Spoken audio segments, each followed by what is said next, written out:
Today, I'm going to use that little line in the Guinness Book of World Records to tell you what you think you live on is a big ball of lies. You see, that line up there is the long distance photography record, and it stands at 275 miles. And I'm going to show you that that photography shot is an impossibility on this place where you think you live. This is that photography shot that I was talking about, and it was taken from a distance of 275 miles away from the furthest peak. And it shows a direct line of sight from the Pic des Fenestrelles in the Pyrenees Mountains to the Pic Gaspard in the Alps. And even though I don't know the elevation that they were standing on in the Pic des Fenestrelles, I'm going to give them the benefit of the doubt and say that they were standing on the very, very top. And I want to also show you that the very top of the Pic Gaspard is 12,740 feet. And you don't need to remember these numbers. I'm going to show them to you again. So again, if the man who took this picture was standing on the very top of the Pic des Fenestrelles at 9,272 feet, and we take that number and insert it into any Earth curvature calculator, what you will see is that there should be 16,446 feet of obscured object.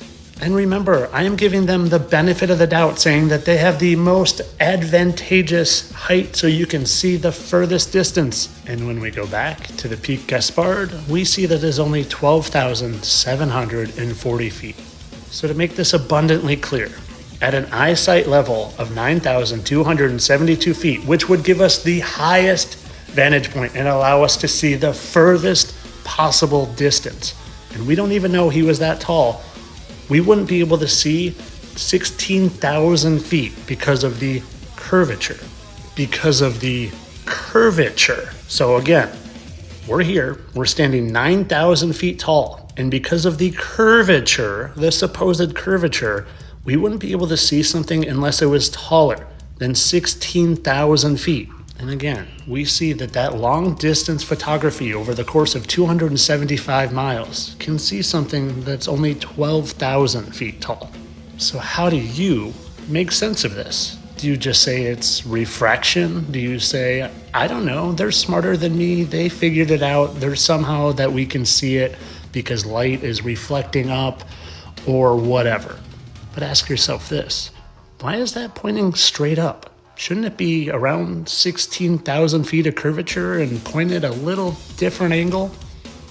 You need to ask yourself these questions, because if you don't, then you just have beliefs. And well, believing is the enemy of knowing. So you can decide to continue to believe things that you were always told, or you can go on a knowledge quest and know things. You get to know things like water doesn't bend thousands of feet, curving and bending to come around and sit upside down on the other side of a globe. Do you realize the mental gymnastics you have to do to allow yourself to believe that when you've never seen it, experienced it, or even being able to comprehend it other than saying gravity?